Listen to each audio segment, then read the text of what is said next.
wabarakatuh. Perkenalkan, nama saya Ani Anggraini. Saya berkuliah di kampus Universitas Sukabumi dengan mengambil jurusan Teknik Permesinan. Dalam kesempatan ini saya ingin berbagi pengetahuan saya tentang sebuah diagram pasa atau FE3C, di mana diagram pasa adalah sebuah diagram yang menerangkan atau menjelaskan sebuah grafik atau representasi tentang sebuah pasa-pasa yang ada dalam suatu material ataupun senyawa, di mana diagram ini merupakan dasar pemahaman untuk semua operasi perlakuan panas. Pada umumnya diagram pasa ini bersifat seimbang karena atau pendinginan yang sangat lambat, di mana diagram ini dipakai untuk mengetahui dan memprediksi sebuah aspek atau sifat sebuah senyawa atau material. Diagram pasa umumnya menampilkan sebuah hubungan antara temperatur di mana terjadinya perubahan pasa selama proses pendinginan lambat terjadi, di mana diagram ini memiliki sifat sebuah karbon. Diagram pasa ini memiliki pengertian yaitu FE3C. FE yaitu sebuah diagram besi dan FE3C yaitu sebuah karbida besi menjadi landasan utama untuk perlakuan panas. Diagram pasa memiliki 3 keuntungan, diantaranya 1. Dapat diketahui sebuah pasa, 2. Dapat diramalkan sifat panduannya, 3. Dapat diramalkan struktur mikronya, di mana adapun kegunaannya yaitu yang pertama memperlihatkan sebuah pasa yang terjadi pada perbedaan sebuah komposisi dan temperatur di bawah kondisi pendinginan yang sangat lambat. Yang kedua yaitu mengidentifikasikan sebuah kesetimbangan kelarutan pada suatu unsur yang senyawanya atau unsur-unsur lainnya.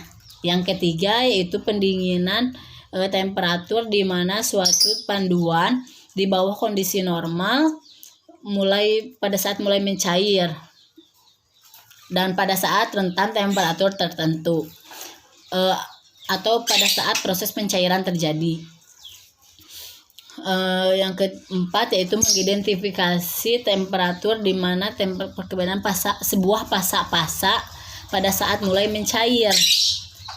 Di sini saya akan menjelaskan sedikit tentang diagram pasa atau struktur kardikal besi, di mana diagram pasa ini menunjukkan tentang proses atau urutan terjadinya sebuah pencairan, mulai dari alfa magnetik, BFE, BCC non magnetik sekitar suhu 25 derajat Celcius, alfa ferit BCC, lalu ke alfa FeBCC atau non magnetik sekitar 912 derajat Celcius atau austentit FCC.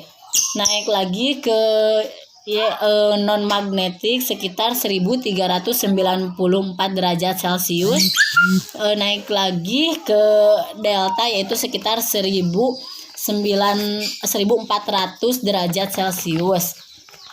Naik lagi ke liquid, di mana liquid memiliki derajat lebih tinggi sekitar 1530 derajat Celcius. Adapun perbedaan garis diantaranya yaitu garis-garis seperti garis liquid, yaitu garis liquid jelas dijelaskan seperti tadi, garis terjadinya proses pendinginan atau proses pencairan terjadi, di mana benar-benar benda itu mulai mencair. Dan adapun garis-garis yaitu diantaranya A0, A1, A2, A3. A0 yaitu terjadi proses temperature of fresh cemented. Kalau A1 yaitu garis temperatur di mana terjadinya sebuah austentit atau gamma menjadi sebuah period pada sebuah pendinginan. Yang kedua yaitu garis temperatur di mana terjadinya transformasi pada sebuah period. A3 yaitu garis temperatur di mana terjadinya sebuah perubahan period menjadi austentit atau sebuah gamma pada sebuah pemanasan. Adapun struktur mikro di antara dalam dari fasa yaitu ada 3, di antaranya ferrit austenit di mana garis memiliki sebuah suhu sekitar 0,25% karbon dengan temperatur sekitar 723 derajat Celcius. Sedangkan austenit memiliki 2% karbon dan memiliki 1130 derajat Celcius sebuah temperatur. Yang ketiga yaitu cemented di mana status nyawa yang terjadi pada sebuah unsur Fe pada saat pendinginan terjadi atau pada saat pendinginan tertentu atau hasilnya tidak dapat ditentukan melainkan harus dirumuskan dengan sebuah period. Struktur mikro juga ada yang keempat ya, yaitu lady burit, yaitu autentik antara sebuah besi dan gamma yang memiliki suhu sekitar 1380 derajat Celcius dan memiliki 4,3% karbon. Dan kalau perit itu 0,30% sebuah karbon dan temperatur sekitar 123 derajat Celcius.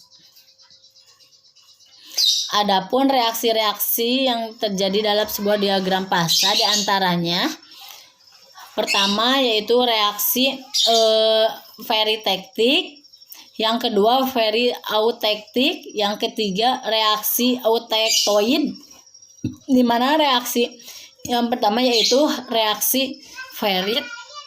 Reaksi ini terjadi pada temperatur sekitar 1495 derajat Celcius dan memiliki kandungan karbon sekitar 0,53% karbon. Yang kedua yaitu autektik, yaitu memiliki suhu sekitar 1148 derajat Celcius dan memiliki kandungan karbon sekitar 4,8%. Kalau yang ketiga reaksi oktoid yaitu memiliki temperatur sekitar 723% dan memiliki kandungan karbon sekitar 0,2%. Adapun garis-garis yang harus kita ketahui diantaranya ada 4 garis. Yang pertama garis liquid, ya seperti yang tadi pada derajat yang saya jelaskan, yaitu liquid garis awal di mana terjadinya sebuah pendinginan atau terjadinya sebuah proses pencairan terjadi. Yang kedua garis sulit adalah garis yang menunjukkan akhir dari proses pencairan, di mana terjadinya proses terakhir sebuah baja itu mulai tidak membeku lagi. Jadi pada saat baja mulai mencair. Sulfus adalah garis yang menunjukkan atau fasa yang menjadikan atau sebuah solid solution dengan solid solution. Yang terakhir yang keempat yaitu garis positif, yaitu di mana garis sebuah garis yang menunjukkan sebuah karbon atau sebuah besi austenit di mana sebuah fasa terjadi. Mungkin dari diagram di atas ini Cukup sekian yang bisa saya sampaikan. Semoga bermanfaat. Wabillahi taufiq wal hidayah. Wassalamualaikum warahmatullahi wabarakatuh.